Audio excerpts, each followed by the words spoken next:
Good day, everyone, especially to you, Ma'am. I'm Criscia, Autentico, and today I'm going to discuss to you the Chapter 8 of the Philippine Tourism Laws, which is the laws in regulating accommodation establishments. But before that, let me read to you this first. Hotels nowadays simulate the ambience of home away from home. Thus, it should be clean, comfortable, functional, and safe.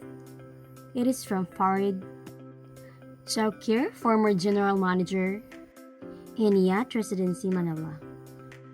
And now let me introduce to you to our topic outline. First is nature and description of business. Second, building permit. Third, general requirements of all buildings by use or occupancy. Fourth is light and ventilation. Fifth is sanitation. And lastly, we have the general design and construction requirements.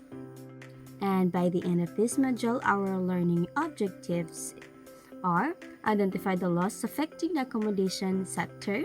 Second, identify the rights of hotel guests. Third is explain how quality and safety standards are maintained by hotels and similar establishments by meeting minimum requirements of the law. The Philippine Medium-Term Development Plan in 2001 identifies the tourism sector as one of the Philippine industries that will pull forward the economy. The results of the study on the effects on the competitive Philippine tourism revealed that the Philippine tourism industry needs to improve its competitiveness to catch up with its neighboring countries. Tourism competitiveness is defined as ability of destination to deliver goods and services to perform better than other destinations on those aspects of tourism experience considered importance by the tourist. In assessing the state of competitiveness of the Philippine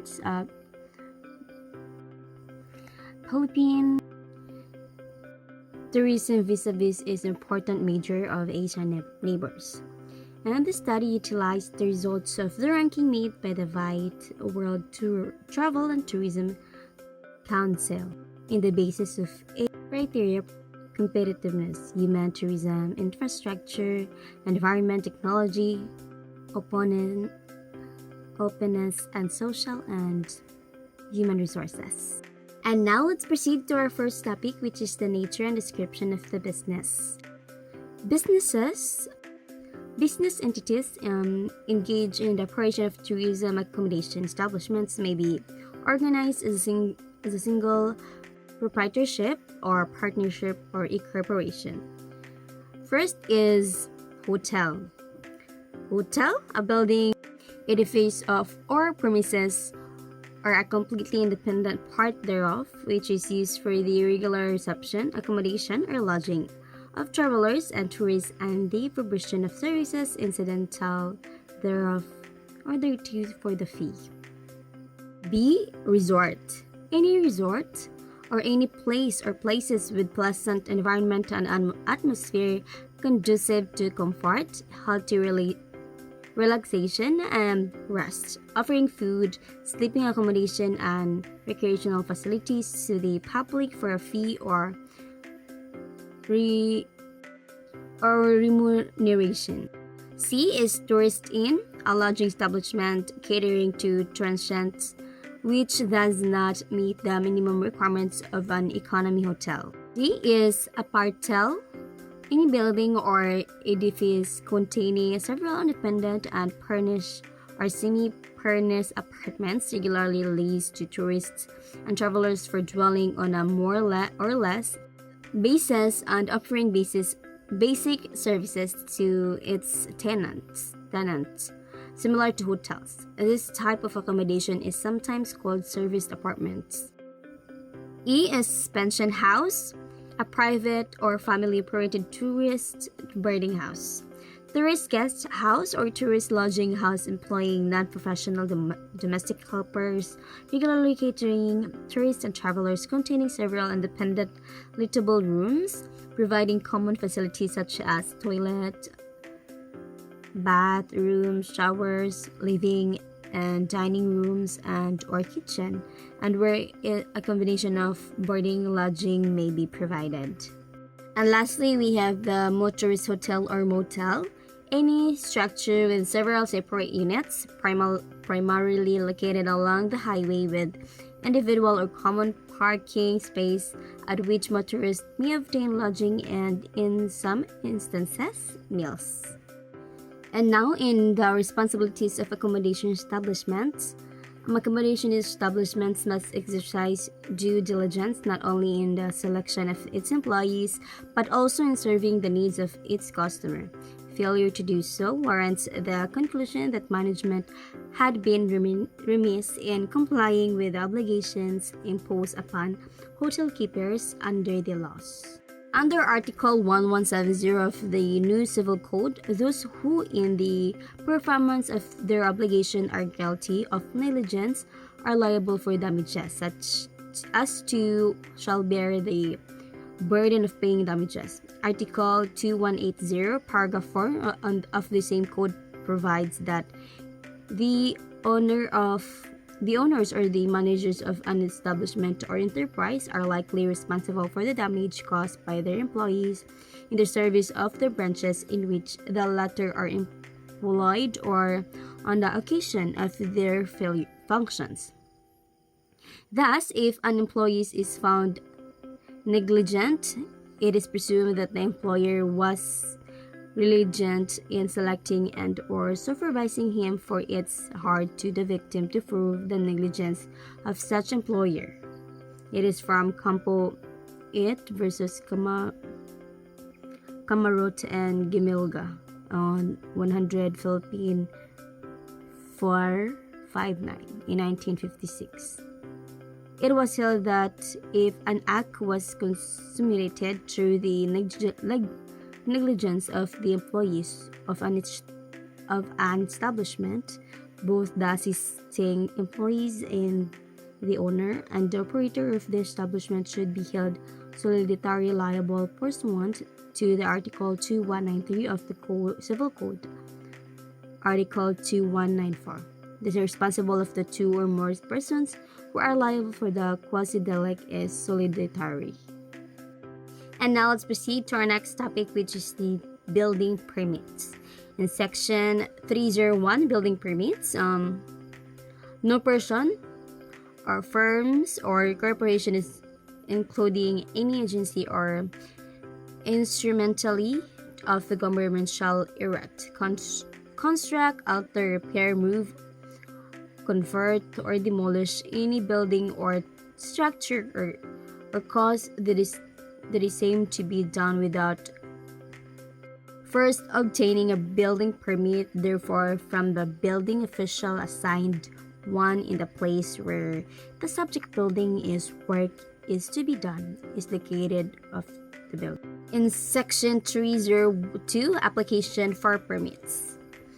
In order to obtain a building permit, the applicant shall file an application thereof in writing and on the prescribed form with the office of the building official. Every application shall provide at least the following information. First, a description of the work to be covered by the permit applied for. Second is description and ownership of the lot on which the purpose work is to be done, as evidenced by TCT and or copy of the contract or lease over the lot of application is not the registered owner. Third is the use of the occupancy for which the purpose work is intended. And lastly, estimated cost of the proposed work. To be submitted together with the application are at least 5 sets of corresponding plans and specifications prepared, signed and sealed by a duly licensed architect or civil engineer in case of architectural and structural plans, by a registered mechanical engineer in case of mechanical plans, by a registered electrical engineer in case of electrical plans, and by licensed sanitary engineer or master plumber in case of plumbing or sanitary installation plans. And now, our next topic is general requirements of all buildings by use or occupancy. In section 704, location on property. A general. No building shall be constructed unless it adjoins or has direct access to the public space, yard, or street on at least one of its sides. B. Fire resistance of walls. Exterior walls shall have fire resistance and opening protection. And our next topic is the light and ventilation. Article 801, General Requirements of Light and Ventilation. A. Subject to the provision of the Civil Code of the Philippines and on easement of lights and views, and to the provision of this part of the code, every building shall be designed, constructed, and equipped to provide adequate light and ventilation. B. All buildings shall be faced straight or public alley or a private street which has been duly approved. And Article 806, Size and Dimension Rooms. A. And minimum size of rooms under list horizontal dimensions shall be as follows. 1 is rooms for human habitations, 6 square meters with at least dimension of 2 meters. Second is kitchen, 3 square meters with at least dimensions of 1.50 meters. And lastly, bath and toilet, 1.20 square meters with at least dimension of 0.90 meter. And Article 807, airspace requirements and determining the size of rooms. A. Minimum airspace shall be provided as follows. 1. School rooms, 3 cubic meters with 1 square meters of floor area per person. Second is workshops, factories, and offices, 12 cubic meters of airspace per person. And lastly, the habitable rooms, 14 cubic meters of airspace per person. And fourth is the Article 808, window openings. Every room is intended for any use, not provided with the artificial ventilation system, as herein specified in this code, shall be provided with a window or windows with a total free area of opening equals to at least 10% of the floor area of the room, and such windows shall open directly to a court, yard, public street or alley, or open water courses. Last article is the Article 811, the artificial ventilation. A. And whenever artificial ventilation is required, the equipment shall be designed and constructed to meet the following minimum requirements in air changes. B. For rooms entirely above grade and use bakeries, hotel or restaurant kitchens, laundries other than accessories to dwelling, and boiler rooms not less than 10 changes of air per hour shall be provided. And now let's proceed to our next topic, which is the sanitation. In section 901, general requirements, subject to the provision of Book 2 of the Civil Code of the Philippines in the property, ownership, and its modification. All buildings hereafter re-erected, altered, or remodeled, relocated, or repaired for human habitation shall be provided with adequate potable water supply, plumbing installation, and suitable wastewater treatment or disposal system, stormwater drainage, pest and vermin control, noise abatement device, and such other measurements required for the protection and promoting of health of person occupying the premises and other living nearby. Whenever available, the potable water requirements for the building used for human habitation shall be supplied from the existing municipal or city waterworks system. In case of the drinking water from the underground sources, it must conform to the criteria set in the latest approval of the approved national standards for drinking water. Such design, constructions, and operation of deep wells for the abstractions of groundwater shall be subject to the provision of the Water Code of the Philippines. The water piping installation inside buildings and premises must conform to the provision of the National Plumbing Code of the Philippines.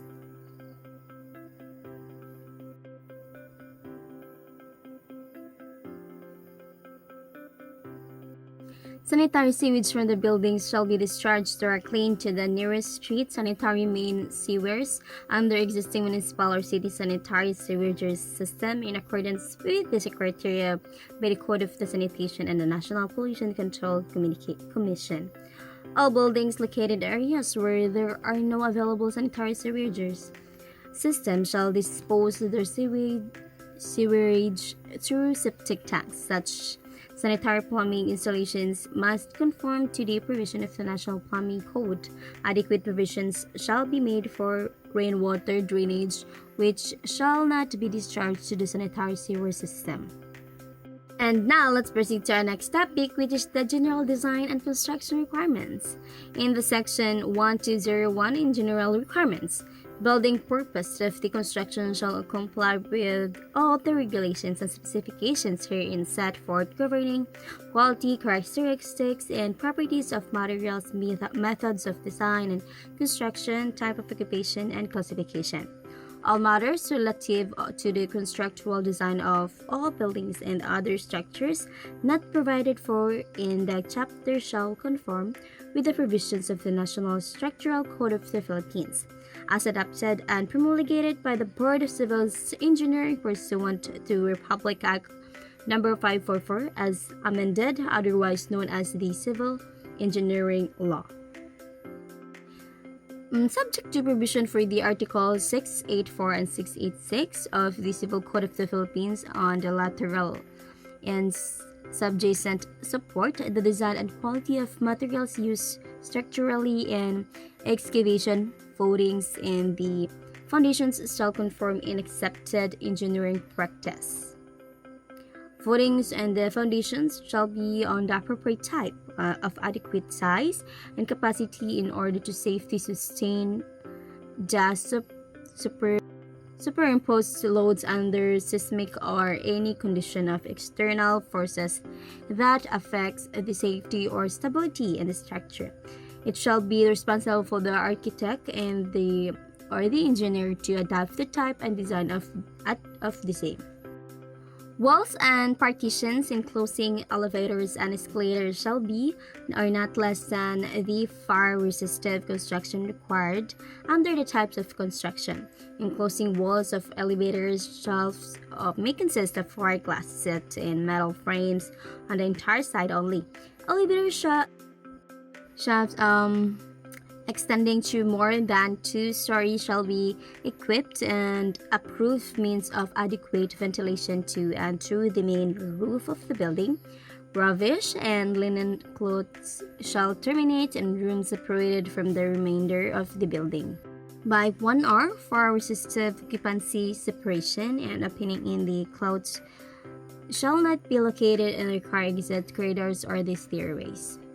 And now in the registration of the guests and occupants, the Civil Code of the Philippines gives provision for necessary deposits made by the travelers in hotel or inns. This implies the need of the registration of the guests and the occupants in the accommodation establishments. Accordingly, keepers of the hotel or inns shall be responsible for the deposit given by the travelers or guests, provided notice was given with respect to the effects approved for by these guests, and the keepers, hotels, and inns have taken the necessary precautions and prescribed regarding their safekeeping. The liability of hotel keepers extend not annex, such as garage. In this kind of deposit, the hotel keeper cannot escape liability. Stipulation limiting the liability of the housekeeper shall be void. The liability of the housekeeper shall be extended to the following cases. First, in the case of the loss of or injury caused by his servants or employees, as well as by the stranger. Second is in case the loss or injury is caused by the act of the thief or robber without the use of arms and irresistible force. However, the hotel keeper shall not be liable in the following cases. 1. The losses or injury caused by the force of majeure like flood, fire, robbery by force, or intimidation. 2. The loss is due to the acts of the guest, his family, servants, or visitors. Into the National Homestay Program. The National Homestay Program is a program of the Department of Tourism which provides travelers with comfortable accommodations with Filipino families in the areas near tourist attractions. For purposes of the accredited by the Department of Tourism, the following are the minimum requirements for the operation and maintenance of a homestay sites. Homestay sites, there is a prevailing peace and order situation in the area. Second is there is existing natural and man-made attraction in the community. Third is site is easily accessible to the tourists and existing transportation services, good road condition, and other basic community infrastructures. Fourth is the host community is willing to join the National Homestay Program. And lastly, there is a dearth of commercial accommodation facilities in the area to serve tourists. And to the home facilities, first is the structures are of durable building materials that are in good or presentable condition. Second is the surroundings are pleasant and healthful. Third is there shall be at least one adequately furnished guest room to accommodate paying visitor. And lastly, the following shall be available: A. Extra bed. B. Adequate lighting system. C. Running water or if not available, adequate supply of water. D is clean and well-maintained toilet and bathroom facilities. E is meals at reasonable rates. And F is electric fan or other means of ventilation. And now let's proceed to our next topic, which is the waste management. Under Presidential Decree number 1152, also known as the Environmental Code of the Philippines, in June 6, 1977, the dumping or disposal of the solid waste into the sea and any body of water in the Philippines, including shorelines and riverbanks, where these wastes are likely to be washed into the water, is prohibited, and might be a grant for the non-renewal or license to operate within the local government unit concerned. In this regard, the preparation and implementation of the waste management programs shall be required all of the provinces, cities, and municipalities. The Department of Interior and the local government shall promulgate the guidelines of the formulation and establishment of waste management programs.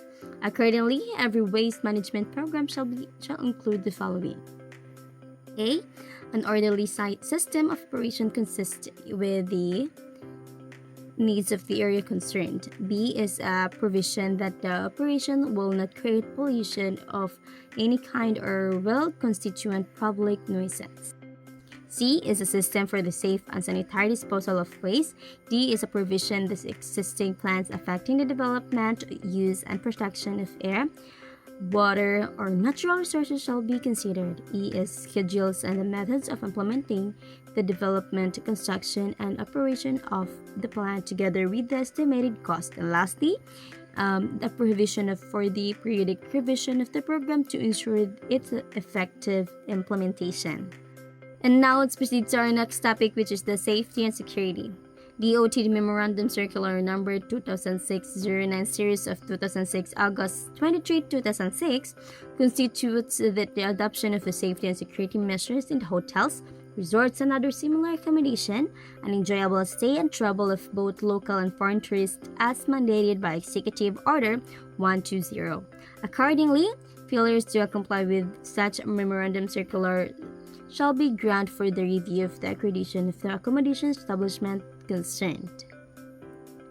The following constitutes our guidelines on safety and the security measures. First is guest visitors and joiners shall be registered.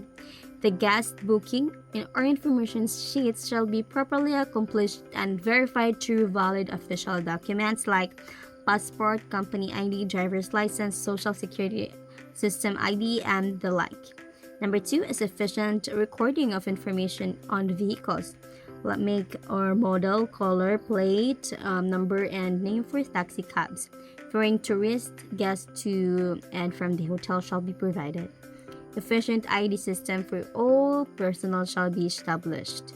Fourth is proper selection of manpower and security personnel shall be conducted. Fifth is crisis management team whose members shall have continuous training on hotel security and emergency response, both in mandate and natural disasters shall be organized. The response shall also include evacuation and first aid. Six is security spotters shall be provided to the monitor and the movement and the other activities of guests, visitors, and hotel staffs and loiterers. Perimeter roving guard shall also be detailed and establish records game to monitor his task. All public areas of the establishment shall be provided with the electronics surveillance system, fully equipped with modern and high-resolution imaging CCTV gadgets manned by security officer, and electronic access control device shall be provided in the elevator for high-rises, hotels, and other similar accommodation establishments. 9 is hotel managers and or security officers shall undergo annual training program on security and emergency procedures in the coordination with the Association of the Hotel Security Officers of the Philippines Incorporation or AHSOP or any concerned government agency, and lastly as linkage with the local PNP commands, hospitals, and other concerned agencies shall be institutionalized to respond to emergency situation. And that's all for my report. I'm Criscia, and I hope you learned something from my report. Thank you.